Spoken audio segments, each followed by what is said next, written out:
મહીસાગરમાં મનરેગા યોજના હેઠળ એપીઓ તરીકે ફરજ બજાવતા 128 કર્મચારીઓ છેલ્લા 5 મહિનાથી પગારથી વંચિત છે। નિયમિત ફરજ બજાવ્યા છતાં પણ પગાર ન મળતા કર્મચારીઓની આર્થિક સ્થિતિ દયનીય બની ગઈ છે। ઘર ખર્ચ, બાળકોની ફી, ભાડું અને રોજિંદા ખર્ચા માટે કર્મચારીઓ વ્યાજે રૂપિયા લાવીને પરિવાર ચલાવી રહ્યા છે।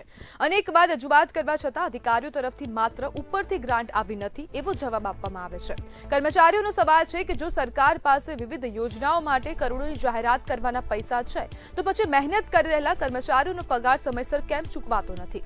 અધિકારીઓ ટૂંક સમયમાં પગાર ચૂકવશે તેવો દાવો કરી રહ્યા છે, પરંતુ હજુ સુધી કોઈ ચોક્કસ તારીખ જાહેર કરવામાં આવી નથી। પગાર નહીં ચૂકવાય તો ગાંધી ચિંધ્યા માર્ગે આંદોલન કરવાની કર્મચારીઓએ ચીમકી પણ ઉચ્ચારી છે। હવે પ્રશ્ન એ છે કે સરકાર કર્મચારીઓની પીડા ક્યારે સાંભળશે અને ક્યારે હવે છેલ્લા 5 મહિનાનો જે પગાર અટવાયો છે તે પગાર હવે કર્મચારીઓને મળશે? કારણ કે કર્મચારીઓ કોઈ પણ રજા લીધા વગર, કોઈ પણ પ્રકારની લીવ લીધા વગર કામ કરી રહ્યા છે, નિસ્વાર્થ કામ કરી રહ્યા છે, છતાં પણ તેમને છેલ્લા 5 મહિનાથી પગાર મળ્યો નથી। અને જ્યારે હવે કર્મચારીઓ રજૂઆત કરી રહ્યા છે, રજૂઆતોની અવગણના થઈ રહી છે અને રજૂઆતોને બદલે તેમને માત્ર એટલો જ જવાબ આપવામાં આવી રહ્યો છે કે ઉપરથી ગ્રાન્ટ નથી મળી રહી। ત્યારે સવાલ ઉભો થાય કે શું છેલ્લા 5 મહિનાથી ગ્રાન્ટ નથી મળી? અને આજ મુદ્દે આપણી સાથે ચર્ચા કરવા માટે જિલ્લા મનરેગા કર્મચારી મંડળના પ્રમુખ મહેશ પટેલ જોડાઈ ગયા છે। મહેશભાઈ, પગાર કેમ નથી થયો ત્યાર સુધી? કારણ શું છે?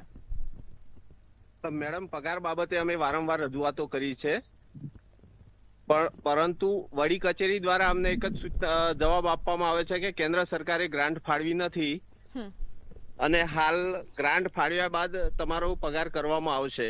આજે મેડમ, રેગ્યુલર કર્મચારીઓ કે જે લાખો રૂપિયાનો પગાર લેતા હોય છે એ લોકોને જો 1 મહિનો ડિલે પગાર થાય છે તો એ લોકો રાડમ રાડ કરી ઉઠતા હોય છે, જ્યારે આ ફિક્સ પગારના કર્મચારીઓ છેલ્લા 15 વર્ષથી ફિક્સ પગારમાં ફરજ બજાવે છે।